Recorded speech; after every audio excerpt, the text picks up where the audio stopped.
Hi అండి, నమస్తే. నేను మీ కమలా. వెల్కమ్ బ్యాక్ టు కమలా వంటింటి రుచులు. ఎలా ఉన్నారండి అందరూ? నేనైతే బాగున్నాను, మీరు కూడా బాగుండాలని మనస్ఫూర్తిగా కోరుకుంటున్నాను. మరి మన ఈరోజు రెసిపీ వచ్చేసి సగ్గుబియ్యంతో జావ కాసుకుందామండి. అది సమ్మర్లో ఈ సగ్గుబియ్యం జావ అనేది మన ఒంటికి మంచి చల్లదనాన్ని ఇస్తుంది, అలాగే నీరసాన్ని కూడా తగ్గిస్తుందండి. అలాగే ఈ సమ్మర్లో ఈ సగ్గుబియ్యం జావ తీసుకోవడం వల్ల కూడా మనకి ఎండలో కలిగేటువంటి ఒత్తిడి అంతా కూడా మనకి తగ్గి మనం రిలాక్స్ అనేది బాగా అవ్వచ్చు.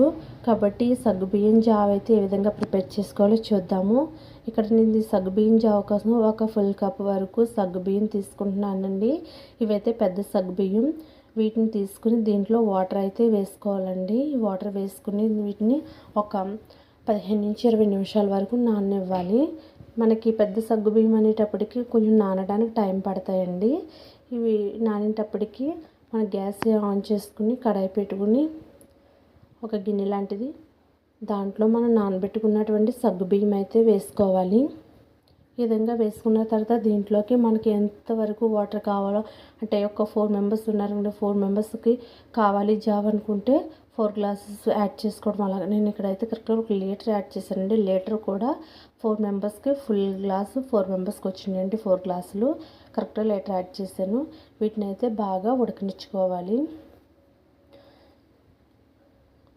మనకి సగ్గుబియ్యం అనేది బాగా ఉడికిందో లేదో చూసుకోవడానికి ఈ విధంగా ఒకసారి చెక్ చేసుకోవాలండి.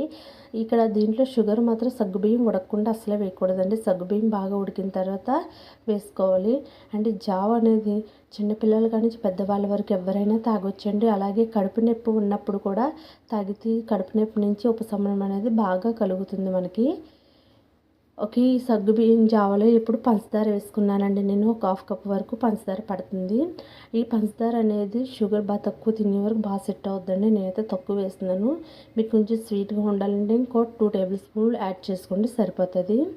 ఈ విధంగా పంచదార మొత్తం కరిగే వరకు కలుపుకుని దీంట్లో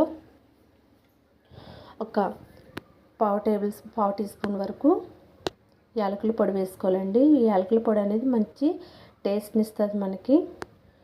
ఈ విధంగా వేసుకున్న తర్వాత ఈ జావనైతే ఒక 5 నిమిషాలు మరగనిచ్చుకుని మనం స్టవ్ ఆఫ్ చేసుకుని దీన్ని చల్లబడిన తర్వాత సర్వ్ చేసుకుంటే చాలా బాగుంటుందండి.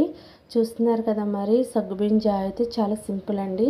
ఈ సమ్మర్లో డెఫినెట్లీ ట్రై చేయండి, మంచి రిజల్ట్ అయితే మీకు ఉంటుంది. అలాగే పిల్లలు ఎప్పుడన్నా కడుపు నొప్పితో బాధపడుతున్నప్పుడు కూడా సగ్గుబియ్యం జావ అయితే ఇవ్వండి, బెస్ట్ రిజల్ట్ అయితే మీకు ఉంటుంది.